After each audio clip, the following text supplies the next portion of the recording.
Fala pessoal, beleza? Bom dia, boa tarde, boa noite, boa madrugada, você aí na labuta dos estudos. E certamente se você está me vendo aqui é porque você está querendo se aprimorar. Eu sou Gleison Lima, delegado de polícia, professor e coordenador aqui do Dedicação Delta e tenho a honra de mais uma vez estar com vocês aqui no Alvo Certo, trabalhando com temas atualizadíssimos, com temas alguns polêmicos, mas sempre com grande profundidade e temas que vão ser cruciais para os concursos das carreiras policiais.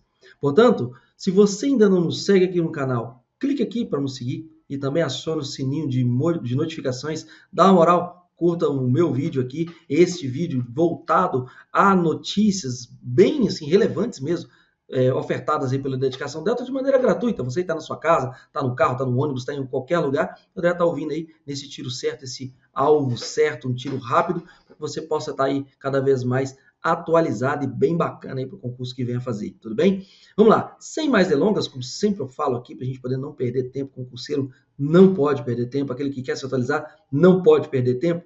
Vou trabalhar hoje com a embriaguez ao volante. Exatamente aquele crime previsto no Código de Trânsito Brasileiro e alguns reflexos da embriaguez dentro do Código de Trânsito Brasileiro.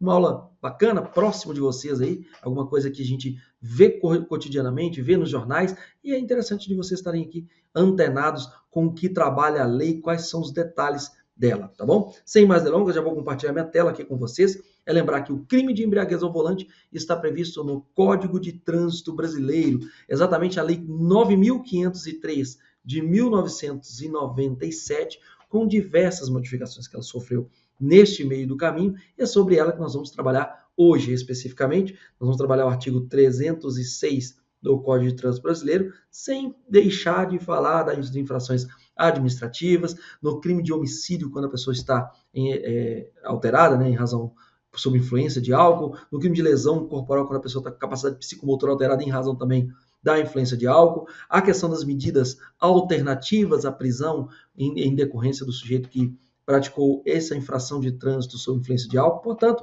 são vários fatores aqui que a gente vai trabalhar para que vocês possam estar aí bem bacana e aprimorados, tá bom? Vamos lá. Um dos pontos que eu gostaria de começar a lembrar vocês é exatamente que o crime de embriaguez ao volante ele está dentro do pacote dos crimes dentro do Código de Trânsito. Interessante lembrar que no Código de Trânsito, dos artigos 291 até o artigo 301, vai falar das disposições gerais relativas aos crimes de trânsito. Já os crimes em espécie, inaugurados ali pelo homicídio culposo, vai do homicídio culposo até o artigo 312. São diversos crimes de trânsito aí. E a parte da substituição da pena está ali no artigo 312A e também o artigo 312B. E o próprio Código de Trânsito, ele já nos dá aquela primeira visão de falar o seguinte, olha, vocês vão aplicar o meu Código de Trânsito, mas precisamos aplicar as normas gerais do Código Penal e precisamos aplicar as normas gerais do Código de Processo Penal. Mas vai ficar só por aqui? Não. Agora, é possível aplicar a Lei 9.099 de 1995, que trata do GCRIM, Juizado Especial Criminal, a partir do artigo 60? Posso também. Por quê? Porque aqui nós temos medidas despenalizadoras. Só para lembrar vocês, pessoal, olha, no GCRIM, nós temos 3 medidas despenalizadoras principais ali, ó. Nós temos a composição de danos civis, nós temos a transação penal e nós temos a suspensão condicional do processo, que é o sursi processual. Tá certo? São medidas despenalizadoras. Então, muito importante que vocês saibam o que trata o GCRIM para verificar se é possível aí de incidir ele na questão dos crimes de trânsito, tá aí a previsão legal que pode sim, mas vão ter algumas ressalvas no meio do caminho. Beleza? Vamos lá. Pessoal, vamos lembrar do crime de embriaguez ao volante. Já vou direto no ponto aqui. Vamos lá. O que a pessoa fez para ela responder por este crime? Ela estava conduzindo, olha, vou dar atenção para alguns pontos. Veículo automotor. E como ele estava? Ele estava com a capacidade psicomotora alterada em razão de quê?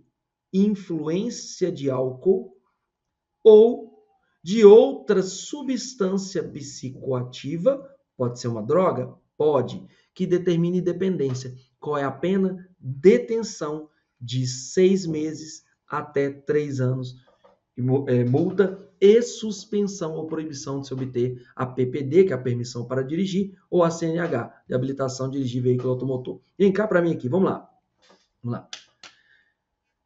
Verifique que nós falamos assim que o sujeito está com a capacidade psicomotora alterada em decorrência a gente chama de embriaguez, mas você vê que não é só embriaguez, também envolve droga, tá? O cara estava lá chapado, cheirado de pó, de maconha, ou seja, qualquer coisa de droga, determina dependência, ele vai, pode ser até um remédio, inclusive, ele vai responder pelo crime do artigo 306, tá? Beleza.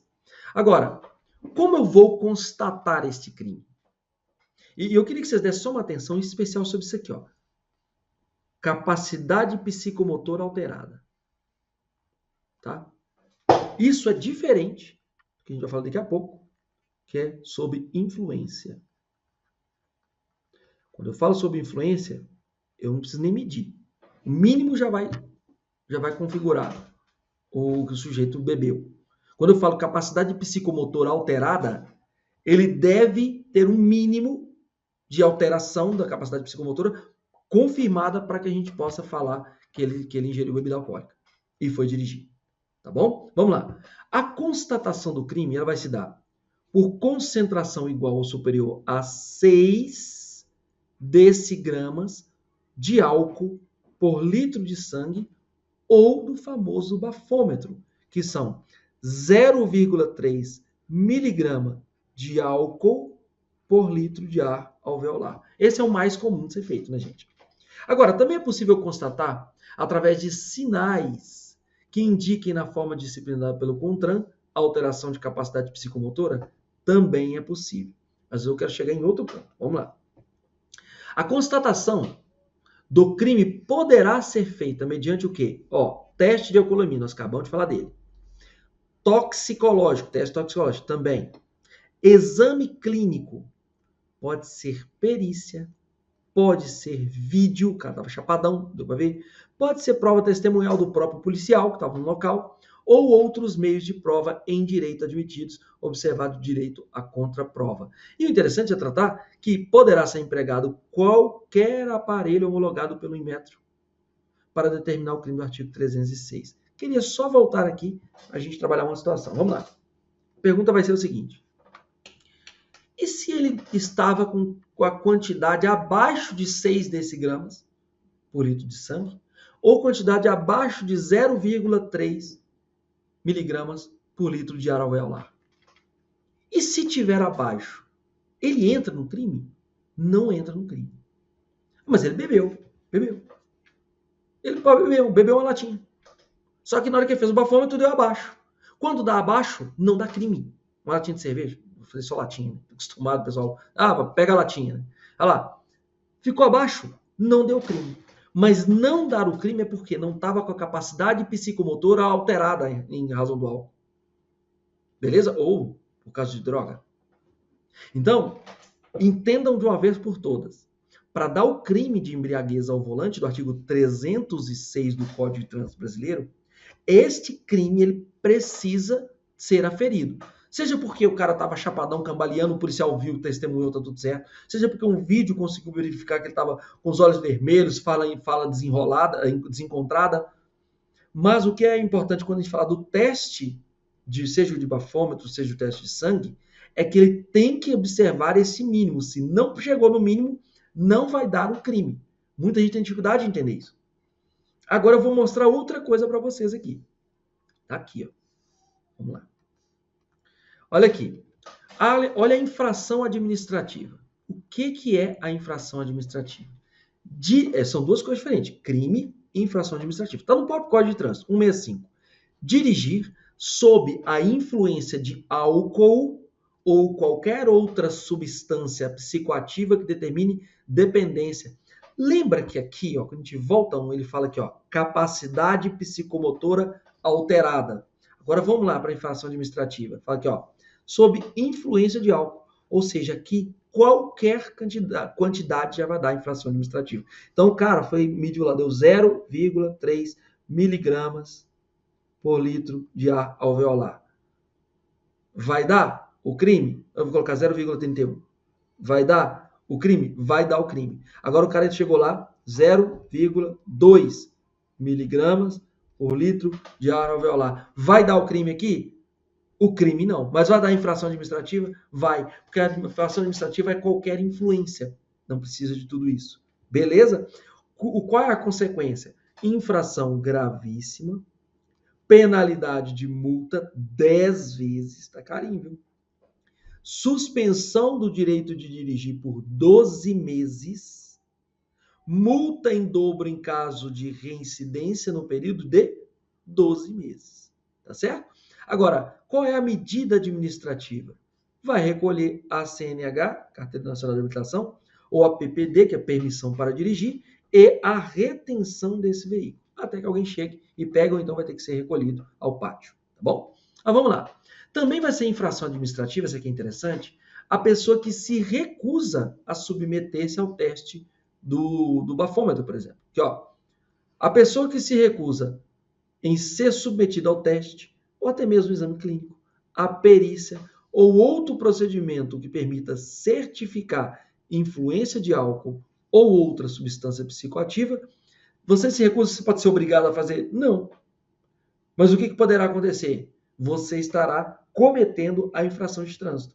Essa infração é gravíssima, a multa também de 10 vezes, suspensão também do direito de dirigir por 12 meses e a medida administrativa de recolhimento do documento de habilitação e retenção do veículo. E é interessante que essa multa será aplicada em dobro em caso de reincidência nos últimos 12 meses. Então vejam só, 165 é o fato de você ter bebido meia latinha de cerveja, já deu ali o suficiente. Infração administrativa, embora não dê, eventualmente, um fato penal. Agora, aqui, claro, gente, nós estamos falando tudo relativo aqui, né? Pode ser que a cerveja turbinada tenha mais álcool, mais concentração, pode ser que vai ter uma absorção maior, então, querendo ou não, pode responder pelo crime também. Mas nesse aqui, nós estamos falando agora das infrações administrativas. E nas infrações administrativas, se tiver abaixo, não vai responder pelo crime, mas só pela infração administrativa. E aqui, se recusar a fazer os exames, também vai responder pela infração administrativa e não vai responder pelo crime. Tá? O artigo 277 do Código de Trânsito Brasileiro, ele vai dizer que o condutor envolvido em sinistro de trânsito ou que foi alvo de fiscalização de trânsito poderá ser submetido a teste, exame clínico, perícia ou outro procedimento que permita certificar influência de álcool ou outra substância psicoativa que determine dependência, tá certo? Avancemos. Pessoal, fiança no crime de embriaguez ao volante. Isso aqui é um tema muito interessante, porque é o seguinte, o Instituto da Fiança ele foi revitalizado de uns anos para cá. Então, tanto o delegado de polícia, nas infrações que caiba, qualquer um que caiba fiança, ele poderá arbitrar a fiança quando o crime tem pena combinada de até 4 anos. Acima de 4 anos, o delegado de polícia ele não pode arbitrar a fiança. Beleza? Então, é isso que nós vamos ter que colocar na nossa mente. Vamos lá, voltando aqui. O crime de embriaguez ao volante, ele tem pena de até 3 anos. O delegado aqui pode arbitrar a fiança? Sim. Então, chegou no flagrante o sujeito que estava dirigindo embriagado, com a capacidade psicomotora alterada em razão do álcool ou de outra substância, esse sujeito poderá ser flagrado? Sim. Mas, de acordo com a Constituição Federal, o que ela fala? Ninguém será levado à prisão ou nela mantido quando a lei admitir o quê? Liberdade provisória com ou sem fiança. É lembrar que, de acordo com o artigo 322 do Código de Processo Penal, vai falar que aqui, ó, a autoridade policial, diga-se aqui delegado de polícia, somente poderá conceder a fiança nos casos de infração cuja pena privativa de liberdade máxima não seja superior a 4 anos. Igual eu falei, não pode dar fiança, não quer dizer que a infração não caiba a fiança, mas aí passa a ser alçada do juiz se o crime tem mais do que 4 anos ali. Tudo bem? Nos demais casos, a fiança deverá ser requerida para quem? Para o juiz, que vai decidir em 48 horas. O valor da fiança que o delegado pode dar está lá no artigo 325 do Código de Processo Penal. Qual que é esse valor? De 1 a 100 salários mínimos, quando se tratar de infração cuja pena privativa de liberdade não seja superior a 4 anos. Agora, se é superior a 4 anos, é com o juiz. Vai ser quanto? De 10 a 200 salários mínimos. Então, nesse caso aqui, tiver que arbitrar a fiança, poderá ser de quanto? De 1 a 100 salários mínimos. Agora, pode ser reduzida essa fiança? Pode. Pode ser reduzida em até 2/3. Mas também pode ser aumentada? Pode. Quanto? Vezes 1.000. Muita coisa aqui, né? Mas vamos lá. Avançando, pessoal, gostaria de lembrar com vocês aqui que, de acordo com o artigo 39 da Lei de Drogas, eu trouxe ele aqui porque tem uma certa correlação, aquele que conduz embarcação ou aeronave, nós não estamos falando de veículo automotor. Estou falando de embarcação ou aeronave, pelo menos no sentido técnico aqui, não é veículo automotor.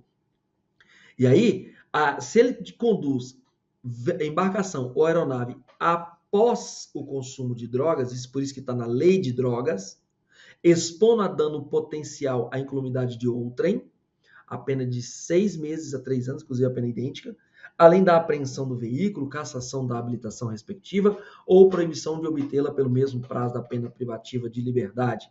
E essas penas de prisão e multa vão ser aplicadas cumulativamente com as demais, serão de 4 anos a 6 anos, se o veículo referido for transporte coletivo de passageiros. Então, cá para mim. Se o sujeito foi pego ou com álcool ou com droga, capacidade psicomotora alterada, ele vai responder pelo 306 do CTB. Se o sujeito estava alterado de droga, expondo a perigo às pessoas, mas estava em embarcação aeronave, aí nós estamos no artigo 39. Ah, mas e se ele estava em outra condição? Porque ele está falando, não falou de outra embriaguez. Aí não entra para nós aqui a nossa alçada. Nossa alçada só está travado no 306 ou no 39. Tudo bem? Então vamos lá. Mais um ponto. De acordo com o artigo 302 do CTB, nós temos uma modalidade, que é uma modalidade que a gente chama de qualificada no crime de homicídio do CTB. Só volta para mim aqui, pessoal. No Código de Trânsito Brasileiro, o crime de homicídio que está lá dentro previsto, ele é homicídio culposo, tá? Porque se o homicídio for doloso, a pessoa tem intenção de matar, aí nós estamos, mesmo que ela estiver utilizando o carro como um meio, um instrumento para que ela possa matar uma outra pessoa, atropelar essa pessoa com dolo, aí nós estamos falando de crime doloso contra a vida, é artigo 121 do Código Penal, sujeita a pessoa ao tribunal do júri. Pode ser dolo direto, pode ser dolo eventual, tanto faz, tá bom? Então, só para ficar bem assentadinho ali, é lembrar que esse homicídio do CTB é homicídio culposo. Agora, eu posso ter um homicídio culposo qualificado? Posso. Ele vai qualificar em razão de quê? Se o sujeito estava sob influência de álcool, chapou todas e atropelou alguém. Certo? Ou se ele estava com substância psicoativa que determina dependência. Agora, veja o que o homicídio do trânsito vem a falar. Se o agente conduz o veículo automotor sob influência de álcool, basta ter o quê? Tem que ter o 0,3 ou 6 decigramas por sangue? Não. Porque lembra que eu falei com vocês que é sob influência? Sob influência, o mínimo que o cara tomou, ele já vai responder pelo crime. Então, neste caso do homicídio, os caras tomou 2 dedos de cerveja. Ficou constatado que ele tomou 2 dedos de cerveja. E se ficou constatado também que ele está bem abaixo do teste, mas ele estava sob influência de álcool ou de qualquer substância psicoativa, ele vai entrar no homicídio qualificado aqui do CTB. A pena é de reclusão de 5 a 8 anos. Um homicídio culposo, tá? Além de suspensão ou proibição de obter a PPD ou a CNH.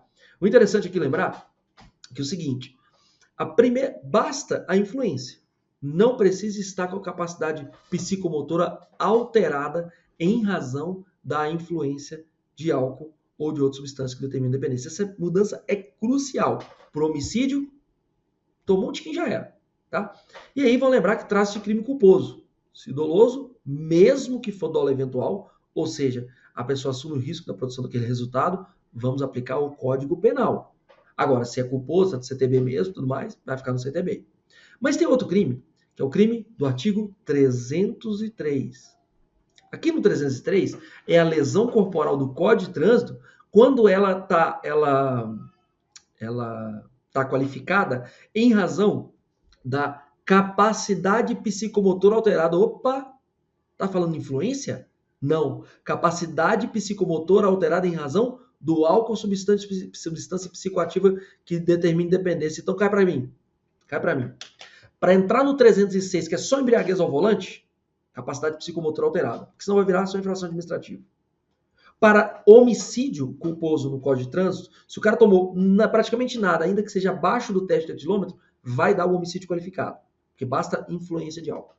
Se for lesão corporal do Código de Trânsito, tem que ter o quê? Tem que ter a capacidade psicomotora alterada em razão da influência do álcool. Então, para a lesão, precisa ter a aferição maior. Pode ser pelo bafômetro, pode ser por testemunha ou outros fatores, mas tem que estar mais um pouquinho do que o normal para dar lesão, tá? E mais, o detalhe aqui, se ele conduz esse veículo com essa capacidade psicomotora, mas tem que ter gerado o quê? Lesão corporal de natureza grave ou gravíssima. Não entra leve. Não entra a leve. Tudo bem? A reclusão vai ser de 2 a 5 anos e também vai gerar suspensão ou proibição de subter PPD ou CNH. O interessante aqui é lembrar que não basta só a influência de álcool ou de outra substância psicoativa que determine dependência para qualificar o crime. Deve estar com o quê? Com a capacidade psicomotora alterada em razão dessa influência. Essa diferença aqui, ela é crucial para vocês aprenderem, tá? Vamos lá. Em tese, não se aplica a substituição de pena privativa de liberdade por pena restritiva de direitos. Vamos lá comigo? Volta aqui.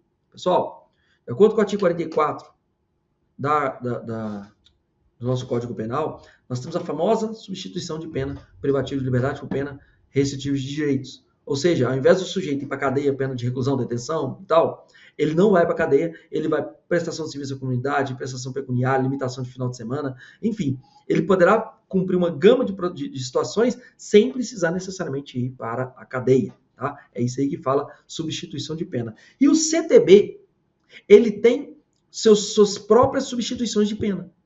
Ele fala assim, olha, ao invés de você ficar prestando serviço à comunidade num lugar de idosos, de pessoa idosa, nós vamos fazer o seguinte, você vai prestar serviço dentro do SAMU, atendendo pessoas que provocam acidente de trânsito ali, inclusive que estão embriagadas. É exatamente para conscientizar aquela pessoa, tá bom? Melhor do que estar preso, né? Então, em tese, a substituição de uma que a gente chama de pena privativa de liberdade para pena restritiva de direitos, em tese não pode aplicar para caso de homicídio, quando o condutor está sob influência de álcool ou de outra substância que determine dependência, ou no caso de lesão corporal grave ou gravíssima, em que o condutor também esteja, mas nessa condição, com a capacidade psicomotora alterada em razão da influência de álcool ou de outra substância. Verificaram? Então não dá para substituir pena privativa de liberdade, pelo menos em tese, tem uma discussão jurídica, mas que não vem ao caso aqui nesse momento. Pena privativa de liberdade, substituindo por pena restritiva de direitos. Tudo certo? Aí vamos lá. O artigo 312, o que ele me conta? Os crimes previstos no parágrafo 3º do artigo 302 e no parágrafo 2º do artigo 303 deste Código não se aplica o disposto no inciso 1º, caput, do artigo 44 do Código Penal. Ou seja, o que ele está querendo dizer? Para homicídio, quando o sujeito está sob influência de álcool, ou para lesão corporal grave e gravíssima, em que o sujeito está com capacidade psicomotora alterada em razão da influência de álcool, isso tudo na direção de veículo automotor, não se aplicaria a substituição de pena privativa de liberdade por restritiva de direitos. Tá certo? Vamos lembrar que quando a gente vai lá no Código Penal, ele vai falar que as penas restritivas de direitos, elas são autônomas e substituem a pena privativa de liberdade. Quando aplicada a pena, esse aqui é um dos maiores requisitos, privativa de liberdade não superior a 4 anos. E o crime não for cometido com violência ou grave ameaça à pessoa, qualquer que seja a pena aplicada, quando o crime for culposo. O que eu falei com vocês no início? Lesão corporal ou homicídio no Código de Trânsito, eles são de natureza culposa. Se for doloso, tem que ficar no Código Penal. Vamos lá. No caso de lesão corporal, gente, não serão cabíveis os 3 institutos despenalizadores. Isso aqui é muito importante. Lembra que eu falei com vocês que a Lei 9.099 de 95, ela trabalha a partir do artigo 60 com o GCRIM, Juizados Especiais Criminais. E dentro do Juizado Especial Criminal nós temos o quê? Composição de danos civis, transação penal e sursi processual. No caso que tem lesão corporal, não são cabíveis esses institutos se o agente o quê? Tiver sob influência de álcool. Então, mesmo que a lesão tivesse sido leve, eu não posso aplicar a 9.099 nesses institutos para ele. A ação penal pública incondicionada tem que instaurar inquérito policial. Tá? Então, o sujeito, mesmo que lesionou levemente a pessoa, vai responder aqui, porque se ele estiver sob influência de álcool, já era. E outra, se estiver participando em via pública de corrida, disputa ou competição automobilística, de exibição ou demonstração de perícia em manobra de veículo automotor, não autorizado pela autoridade competente. Se causou lesão nisso aqui, também vai levar ferro. E o terceiro, se causou lesão quando estava transitando com velocidade superior à permitida, não em 50%, mas em 50 km. Então, se a via era 60, o cara estava a 110. Se estiver aqui e gerou lesão em alguém, independente de álcool e tudo, vai ser instaurado inquérito policial e a pessoa não vai ter os benefícios da Lei 9.099. Tudo bem? Neste caso, tem que ser instaurado o famoso inquérito policial. Vamos lembrar da duração da penalidade de suspensão ou de proibição de se obter a permissão ou a habilitação para dirigir veículo automotor? Vamos lá. A suspensão ela pode ser de 2 meses até 5 anos. A suspensão ou proibição pode ser imposta de forma isolada ou cumulativamente com outras penalidades, não tem problema. Transitado em julgar a sentença condenatória, o que o réu faz? Ele é intimado para entregar a sua permissão para dirigir ou a sua CNH no prazo de 48 horas. Então, acabou o processo, tem que entregar a carteira, tem que cumprir a suspensão. A penalidade não se inicia por óbvio enquanto ele tiver recolhido o estabelecimento prisional, porque lá dentro ele não está podendo dirigir mesmo. Tem que terminar o cumprimento da pena para começar a cumprir essa suspensão. É bom lembrar que réu reincidente em crime do CTB, o juiz vai aplicar penalidade de suspensão da PPD ou da CNH sem prejuízo das demais sanções cabíveis. E com isso, lembrando que o Código de Trânsito Brasileiro ele é bem grande, ele trabalha com as infrações administrativas, ele trabalha com os pontos penais, é muito interessante o Código de Trânsito Brasileiro, é muito interessante de ver, de ler, de conhecê-lo, e principalmente a parte penal dele, 291 até o 312B. Ali é muito importante que você vai saber quais são os crimes de trânsito, qual que é a influência deles, e por isso vai ficar mais aprimorado aí para o seu concurso. Beleza? Grande abraço para vocês, fico muito feliz de estar com vocês mais essa noite. Se ainda não nos segue, siga nosso canal, acione seu sininho de notificações e curta o vídeo, que isso é muito importante para estar fortalecendo nós por aqui, nos fortalecendo, tá bom? Grande abraço, pessoal, a gente se vê no próximo vídeo. Até mais.